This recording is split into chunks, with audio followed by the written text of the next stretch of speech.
Hello and welcome to the first ever episode of Rick's Rips. We're here at Rick's House of Cards, and that would make me Rick or Ricky. So, what I'm here to do today is to kind of introduce the channel. So, this will be the very first episode and tell you what the purpose of the channel is going to be and why I'm doing it. So,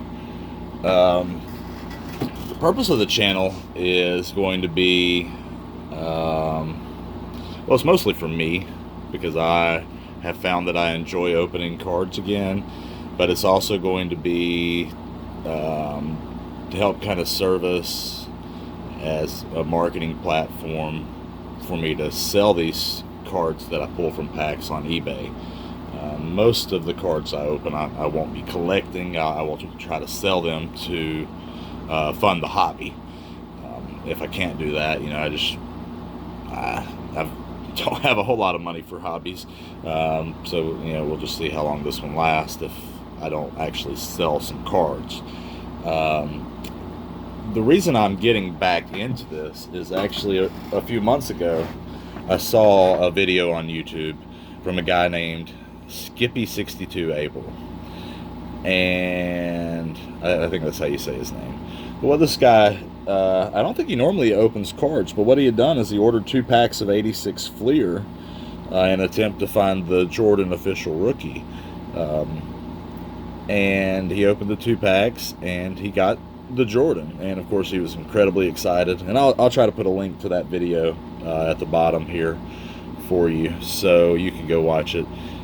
Just seeing his excitement got me kind of interested in, opening cards again because it was a childhood hobby, and it did help that Michael Jordan was the player who I personally collected. Now, also not long before I watched that video, my mom had gone to one of these country auctions, I guess you call them. I don't know what else you call them. They're little auctions, but they're like yard sale type stuff. And she found a bunch of boxes of cards and she bought them for me because what happened is, like most young guys, I collected in my preteen and early teen years and then kind of fell away from it as I was getting to where I could drive and became interested in girls and things like that. And so most of high school and college I didn't really collect. And while I was in college, my cards actually got moved from my bedroom to the attic. Unfortunately, our house caught fire. This was my dad's house. My parents were already divorced. So that was one thing. I remember finding the cards, and I had a bunch of Jordans in hard cases. Anything that was over $50 or so, there was like 7 of them or more. And in a case kind of like this mag type case now, and they just all kind of melted together, and I could see the front and the back, and they were all just kind of one card, and it really sucked, of course. I think it bothered my dad probably as much or maybe even more than me at that point in time because I had quit collecting. I tried to act like it didn't bother me too much at all, but so those things, and then seeing not just Skippy62 Abel or whatever his name is, I think I got that right, but also I started coming across some videos of a guy named Pac-Man. And since I just thought of him, I better apologize for my air conditioner that I'm sitting right next to. Is probably really annoyingly loud. Pac-Man is great with his videos, other than apologizing for stuff that you can't actually hear in his videos. He watches other card opener videos and he understands like this. That noise probably is annoying. I could get rid of it, but it's like 95 degrees here in the South. I live in South Carolina now in the Spartanburg area, and I'm originally from Alabama, so it's just really hot down here, and I apologize, but so Pac-Man, he's a lot of fun to watch, but in watching him I realized that it's the fun of opening the packs that drove me collecting. There's not very good odds that you're going to get great cards. For instance, even back when I was a kid, you had 36 packs of 15 cards, and it probably took every one of those to get, one Jordan out of there. If you were lucky, you got two, maybe three. Now those odds are even really different with all the parallels, subsets, all those different things that have changed drastically. Started changing around 95 when I was still collecting, but it's just entirely different now than it was nearly 30 years ago, of course. But in that, I realize it's not, it's not all those packs you open with that are just base cards. That's not what keeps you coming around. It's that one pack you get every now and then that's got a great card. Even like this, which is just an out of 10 parallel signature. I believe this one's number, you can't even see that, but it's 5 out of 10. Nope. Yeah, 5 out of 10, sorry. Those are so hard to pull, they're very rare. So I realized that's what brings you back, and it made me think, well, I like golf a lot. And I remember hearing a psychologist once said, I can't remember the guy's name, so I'm sorry I'm stealing his info here, said that golf is addictive in the same way that gambling is addictive. Because in gambling, you can go to the slot machine and pull those slots all day and maybe hit it once. And that one time is what brings you back. It's the same way in golf. You might go out and shoot a 105, but there'll be that one par 3 where your ball bounced up and hit the flag stick before it kicked 20 yards off the green or whatever. And it's that one shot that you're going to remember and think of and be like, man, if I could have just done that more consistently, I would have been like a pro. That one shot, I was like a pro. That's what brings you back and drives you back. So I'm back. That's funny to me anyway, because I'm old and I used to collect Jordan and that. Anyway, so I did start out collecting baseball cards as a kid, like all the way back in '87. I did find basketball cards by about 1990, and my hierarchy pretty quickly thereafter became basketball cards, then football cards, then baseball cards. And so I got some cards out to kind of show you why that is. And I thought it was kind of interesting to have a Michael Jordan in there as well to kind of show you the differences in the various cards. I'm going to actually start with this one. So this is a pretty good example of why I like basketball cards. It's an artistic expression of this player, all captured in one photo, and the aesthetics of the rest of the card not necessarily going to be better or worse than football or baseball, because they're usually the same, because the same brand will go across sports. But the action shot and the ability to identify the player, those things are best in basketball cards. You get good action in football that's expressive and can show you about the player. You can't really identify the football player as easily because of the helmet. With baseball, you can identify the player pretty easy, but there's just not a whole lot of action. Most of them are standing around. So that's a great reason for football. This guy, Savion Smith, even though he got really embarrassed by Clemson in the national championship game, still a pretty decent defensive back, did go undrafted.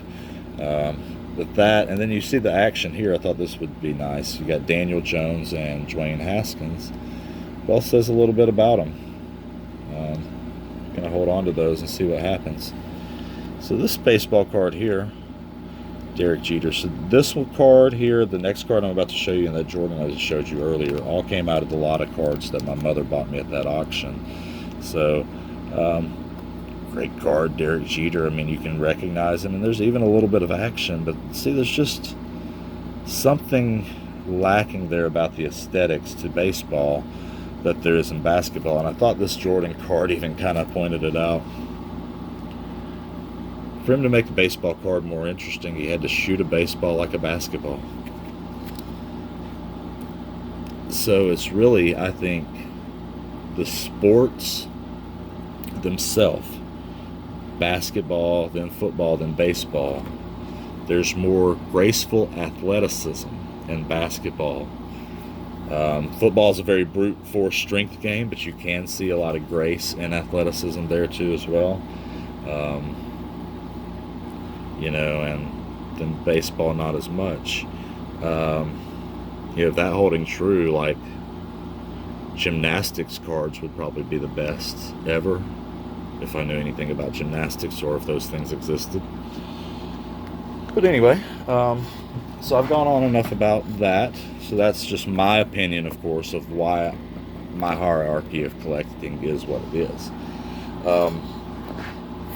Very few things survived my collecting days as a child. I'm going to show you what those two things are. One was this big hologram thing that I actually kind of got towards, I was already done collecting, then I was already driving a car. This is when he, the push off of Byron Russell, and he made the shot for the 6th championship there. So that, and then this, I am from about an hour away from Birmingham growing up, so we did go to see MJ play baseball. Never got to see him play basketball, but I did get to see him strike out a couple times. We, of course, went and stood out in the right field bleachers so we could be right near where he was standing for 3 hours on the baseball field.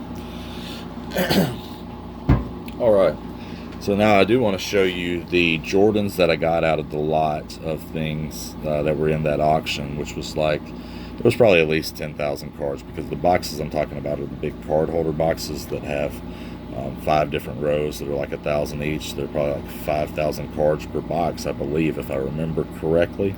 I haven't bought any since I was like 10 years old. Those and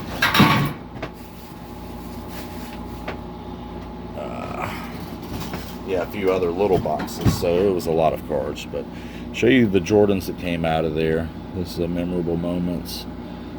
Not in perfect mint condition. Nothing that I pulled out of there was perfect mint condition, but court perspectives. This one was in really bad shape, unfortunately. Big crease cut above. That there, I forget what these came out of, but I have a few like this. I guess Sports Journal magazine. Then these from the Barron's days, which I had pretty much this whole set growing up. So that's going to be one of the things I'm doing while I try to collect. I'm going to rebuild my childhood personal collection of Jordan cards, which I've started on here already, clearly. So that's going to be one day on this channel. We're going to have MJ Quest Mondays. And so this is Monday, and this is the first MJ Quest episode. So I'm showing you what I'm starting out my rebuilding process with. So what I'll do with the other cards, of course, that we pull on MJ Quest Monday is I'm going to try to sell them on eBay. The only thing I'm going to try to build my collection around is Jordan. When I get duplicates, I will also sell those. I'll be trying to sell these I'm not going to get them graded. So I'm going to be selling them to people who would probably want to resell them. I'm not going to try to drive the highest price unless I just feel like the card is in perfect condition and it would be hard for you to find it in a better condition. So like this one here, you can see that corner's nicked. Otherwise, I love the Skybox cards of him. This is a nice upper deck as well. But these cards, they kind of get a little bow in the center. And I feel like there's a little one there on this one. Even with it being in the protector now, it looks like it has that. So those are the Jordans I have. What we'll do otherwise also is I will collect newer cards because I am from Spartanburg, and next year we'll have Zion. And he'll be my new PC. I may try to actually sell him not to people who are reselling. I may try to sell him as a premium collection because I'll be pulling those out of new packs. But so we're going to go ahead and get a head start on that this year. We'll do episodes on Monday. Will be MJ Quest Monday.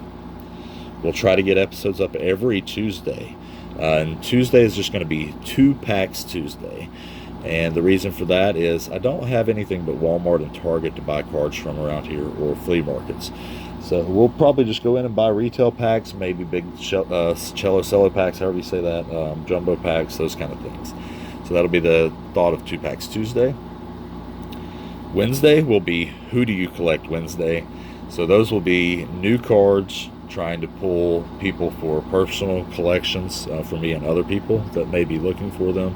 You know, this year the big guy's Luka, then Trae Young. So that's probably most of what we'll be looking for.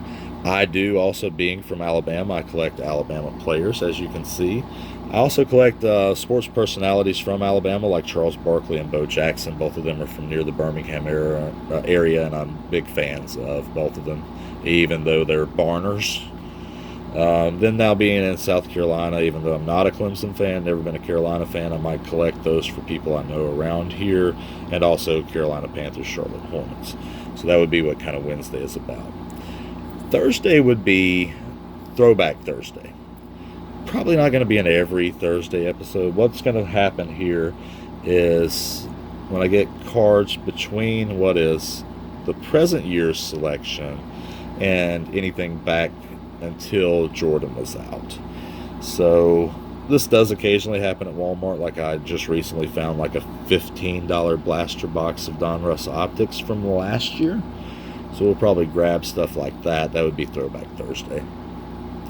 And then Friday would be either Fan Day or Free Day Friday. No general theme there yet. May not be every day. May actually only get episodes on that once I start to have fans and requests, if I ever do. Being as I really have started liking to watch other people open packs, because that's where my addiction in the hobby lies, I think that I'll probably at least get those people also watching me. Maybe Pac-Man will watch me, and I'll tell him about the drinking game I've created to his videos. Just kidding. No drinking game. This is card collecting. It's serious. So that's my introductory video. You can like, subscribe, tap the bell, all that kind of stuff. It's up to you. I'm still going to do the videos anyway. I've actually got like a whole bunch of them already backlogged to upload. So this will be our first video. I'll have videos all week this week, and most of next week as well. So thank you all for watching, and I hope you come back.